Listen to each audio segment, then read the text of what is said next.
Hi, and welcome to Community Connection. I'm your host, Tracey Christensen. Air quality in Utah is an important part of public health that requires the attention of all of us who live along the Wasatch Front. Donna Spangler joins me today from the Utah Department of Environmental Quality, and she's here to tell us more about what this organization is doing to protect the health of our community members. Welcome, Donna. Thank you.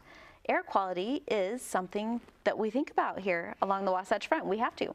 Yes, indeed it is. Air quality is as important as, water quality and everything, but we tend to take it for granted unless it's really poor air quality day. And that's when Utah has unique challenges because of its geography. We live in a mountain valley that traps the pollution. And so during the winter time, we get those nasty inversions, and that's typically a layer of cold air under a layer of warm air, and that warm air traps the pollution. And that pollution is really close to the valley floor, and it just lingers there. And it can cause some, health impacts. Yes. The small particulates that come out of that pollution, and the pollution is typically caused mainly from cars, the tailpipes of cars.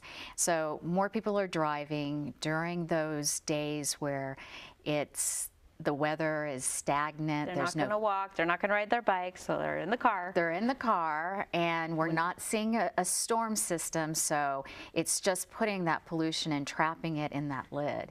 And those small particles, if you're outside, children especially are vulnerable. They can get trapped in your lungs, and they're difficult to expel. So people are really impacted, and it's important to be aware that during these times of inversions that you should protect your health and maybe do things like drive less.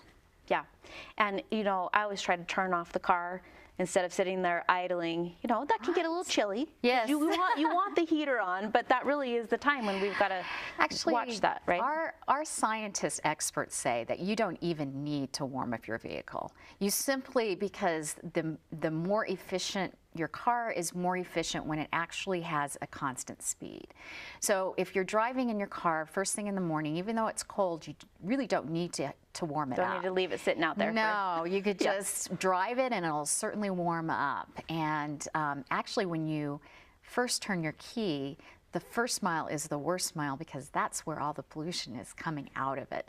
So if you think about your driving, the Department of Environmental Quality tries to tell people, we recognize that not everyone can take transit, but to drive smarter. And to do that is have a well-tuned car, use a constant speed, it's the stop and go, consolidate your errands. If you're going to drive, do your driving all at once rather than, getting in your car, leaving it for an hour and coming back. So, okay, so that's some ways that we can help and make a difference. Absolutely. And that's in the driving area. What about wood burning and fires, especially during those yellow or red times? Yes, no, wood burning is actually more, it's actually has an impact to air quality more so than we initially thought. When we look at our air quality issue, we consider that 48 to 50% is from automobiles contributing to the pollution. Another 38 to 40% is area sources, and those area sources are your McDonald's, your home heating, your wood burning, and about 13 to 15% is industry. So a big chunk of that air pollution is caused by the actions that we take. If we burn wood in a wood burning stove, then we are actually impacting the health not of ourselves but also the neighborhood. And so what the Department of Environmental Quality does have is that we do have a rule that prohibits people from burning wood on days when the pollution is building. So we tell people you cannot burn your wood because we are in an inversion.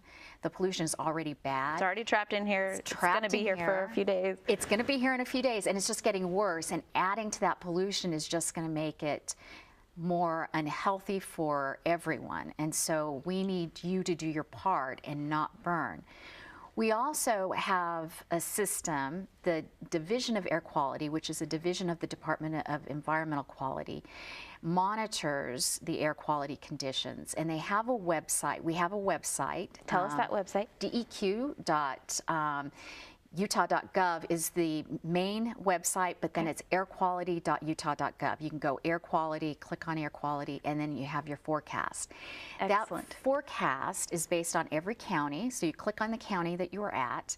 It has a 3-day forecast. We have a color-coded system that primarily talks about your health. So for instance, we have, if it's a green day, that means that you can burn, you can use your wood burning stove. It's a good air quality day. And then those other days we want to check so we don't get in trouble for making our air bad. When there's an X, Yeah. when we have an X, the symbol of the X means you can't burn. Don't do it.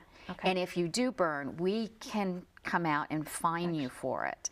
And believe me, there's a lot of people out there that are watching and they will report it. Well, that's good. We want to keep the air in this beautiful Absolutely. place clean. So thank you so much, Donna, for being with us. Thank you. Here at 11, our goal is to bring you information about what's going on in Utah. And if you'd like to learn more about the Department of Environmental Quality, please visit KBYU11.org and click on the Community tab. Please join us again next time on Community Connection.